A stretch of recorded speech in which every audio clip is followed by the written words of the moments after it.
morning we have been talking about some of the challenges of science and technology innovation.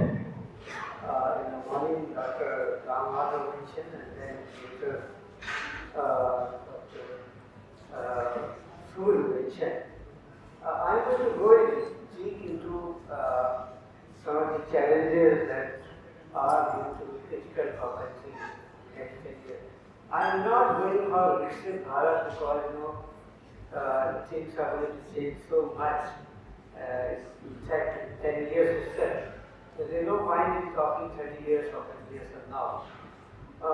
But let me dwell upon some very just an update what is said. As they talked about, we are in fact third in terms of organization, third in terms of IIT, second largest STEM graduate, third position number of startups, third position in terms of unicorn, ninth position in terms of quality of publication, and women participation got double in last 10 years. Seventh rank in terms of presidential filing, and 39th position in terms of global innovation index. 42 jump from 81st to 39. This is the kind of progress that we made in recent years. But we continue to have some very critical challenges. Like Dr. Suri mentioned in the morning, we have some of the lowest, one of the lowest private sector investment in research and development.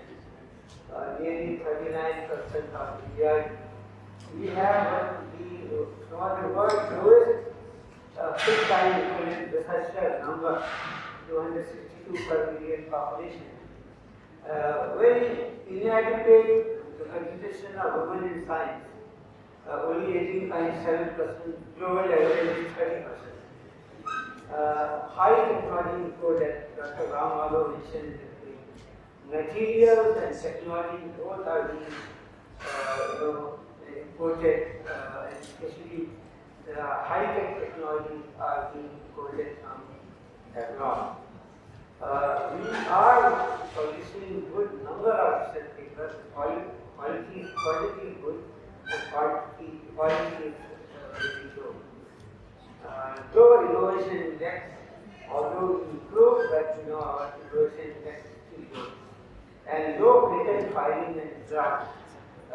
India improved its patent filing, but we are still way behind the top in the world. If you see, this is the position that how compared to the rest of the countries in India, we have very large public contribution to research.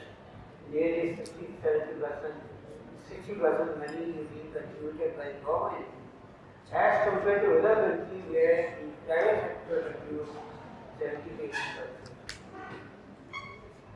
Now the other challenges that we talk so much about the public-private partnership. In fact, wherever I go, I find people use this buzzword that known academia, industry collaboration. I tell you, in India, not a single private-public partnership is there, not a single in R&D. In other areas of there, not a single in R&D successfully done. Innovation system is highly inequitable. We did a research, my colleagues are also there on DST. We did a mapping of all the state governments, the innovation system. North, East and Eastern India are very bad in terms of innovation. Western India, North India, South India are a little better. We tried, the startup ecosystem is also $8 expensive.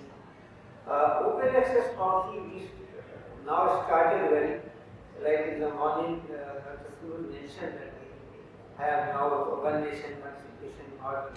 But there are many other areas that we could not provide open access to our students and faculty. Especially so much of inequality is there in terms of private and public. government will have access in one nation, one service. It's not accessible to private sector. And so, similarly, science communication is pretty bad today. Although we learn so many things, but and state IIT innovation system is very inadequate. Again, as I mentioned, that in Northeast instance, and we don't have any mechanism of center-state partnership and inter-ministerial coordination in terms of governance mechanism. It's all being talked about. Today, Vivek Kumar mentioned, as part of CIO, some started, but there is no robust system available as of yet. So, but there are two critical things that we have to focus on.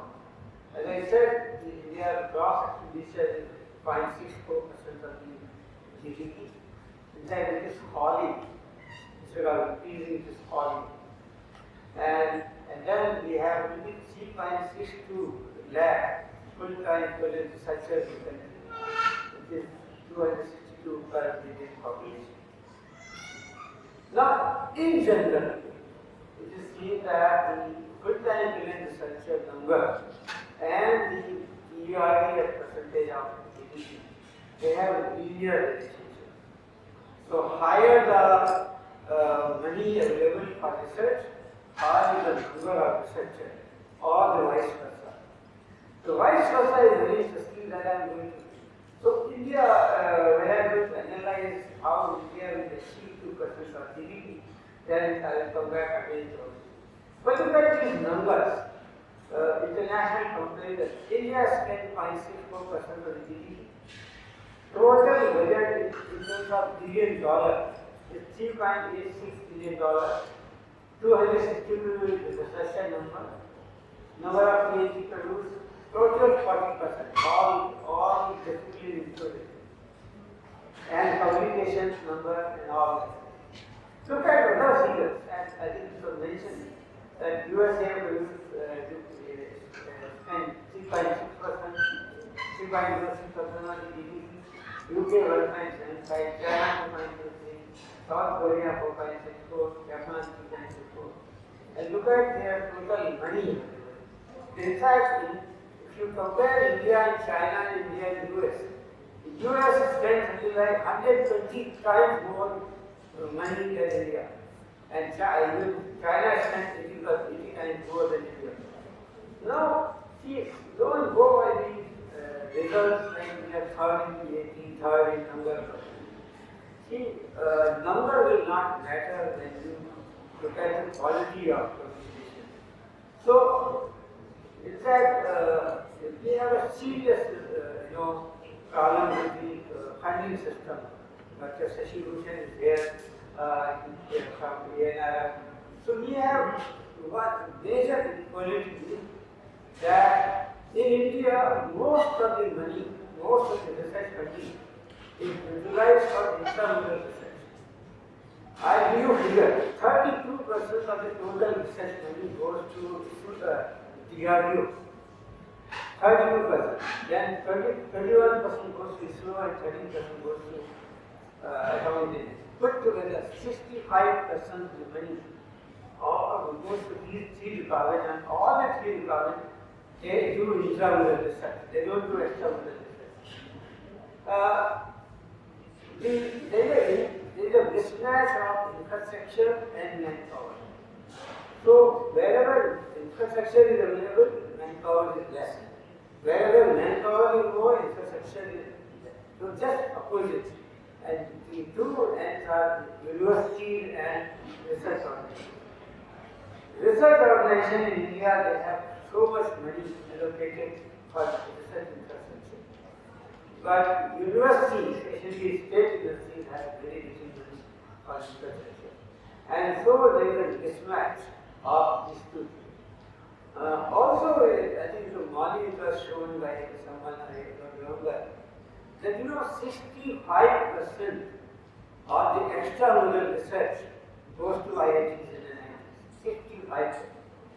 And only 11% money is available to the state universities for research. So again there is a mismatch